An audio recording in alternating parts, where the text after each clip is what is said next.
अस्सलाम वालेकुम, कैसे हैं आप? उम्मीद है अच्छे होंगे। आज हम बना रहे हैं ओरियो मिल्क शेक और ये दो तरह से बनाएंगे। बच्चों का फेवरेट है और मेरी बेटी को बहुत पसंद है तो वो बनाती है इसको। तो मैंने सोचा कि ये क्यों ना ये रेसिपी आपके साथ भी शेयर की जाए।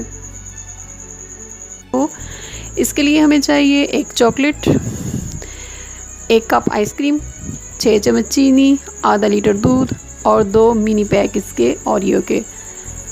इन सब चीज़ों को हम ब्लेंडर में डालेंगे और इसको ब्लेंड कर लेंगे। चॉकलेट, आइसक्रीम, दूध, चीनी और ये बिस्किट्स, इसको आप 2 मिनट स्टिल ब्लेंड करें। अपनी पसंद के मुताबिक इसमें बर्फ़ डालें और ये बहुत ही मज़े का मिल्क शेक रेडी है। बच्चे बहुत शौक़ से पीते हैं।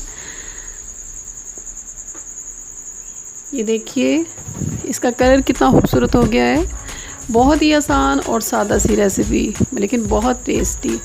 ये हमारा शेक तैयार हो गया है। इसे मैंने गिलास में डाल लिया। दूसरी रेसिपी हमारी जो है वो सादा सिर्फ बिस्किट्स के साथ बनाएंगे, दूध और बिस्किट लेके। तो उसके लिए हमें चाहिए 1 लीटर दूध, उस 2 मिनी पैक और ये बिस्किट्स के, चीनी 6 चम्मच और आधा लीटर दूध। इसको स्टिल ब्लेंड करें।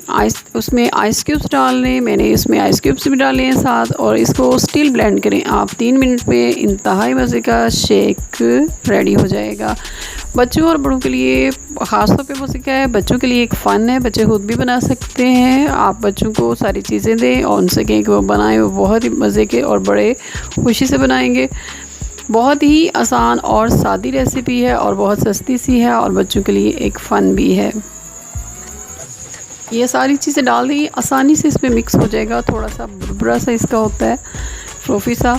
तो बिस्किट्स के साथ अगर हम इसको पहले भिगो के रख लें या ब्लेंड कर लें तो इसमें वो उसका टेक्सचर नहीं रहेगा। ये सारी चीज़ें डाल के आसानी से इसको ब्लेंड करें 3 मिनट तक और रेडी हो जाएगा। बहुत ही मज़े का है। अपनी पसंद के साथ आप इसको गार्निश कर सकते हैं। उम्मीद है मेरी ये रेसिपी आपको पसंद आई होगी। मेरे चैनल को सब्सक्राइब करें, लाइक करें, शेयर करें। फिर मिलेंगे एक नई और मज़े की रेसिपी के साथ। अपना ख्याल रखिएगा। अल्लाह हाफ़िज़।